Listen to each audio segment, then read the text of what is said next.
ప్రస్తుతం దేశంలో ఎండలు మండిపోతున్నాయి. అటువంటి ఎండల్లో కూడా సైనికులు మనకోసం సేవలు అందిస్తున్నారు. ఉత్తరాది రాష్ట్రాల్లో భారీ ఉష్ణోగ్రతలతో సూర్యుడు సుర్రుమంటున్నాడు. రాజస్థాన్, ఢిల్లీ, మధ్యప్రదేశ్, పంజాబ్లో భారీ ఉష్ణోగ్రతలు నమోదవుతున్నాయి. రాజస్థాన్లో ఎండలు ఏ రేంజ్లో ఉన్నాయో తెలిపేందుకు ఓ జవాన్ చేసిన వీడియో సోషల్ మీడియాలో వైరల్ అవుతోంది.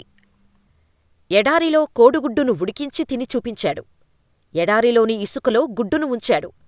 దానికి కాస్త ఇసుక పోశాడు. కాసేపు ఆగి గుడ్డును బయటకు తీశాడు. గుడ్డు తినడానికి పర్ఫెక్టుగా మారింది. అంత భారీ ఉష్ణోగ్రతలు ఉన్న జవానులు దేశం కోసం పనిచేస్తున్నారు. భగభగ మండే ఎండల్లో కూడా సైనికులు తమ విధులను కొనసాగిస్తున్నారు. వారి కర్తవ్యాన్ని నిర్వహిస్తున్నారు. సాధారణంగా అయితే ఎండ తీవ్రత చెప్పేందుకు కోడిగుడ్డు పగలగొట్టి ఆమ్లెట్ వేస్తారు.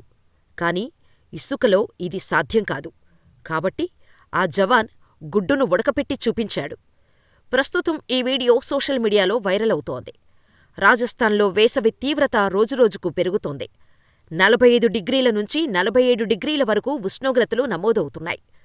47 డిగ్రీల ఎండలో కూడా జవాన్లు డ్యూటీ చేయటాన్ని నెటిజన్లు ప్రశంసలతో ముంచెత్తుతున్నారు.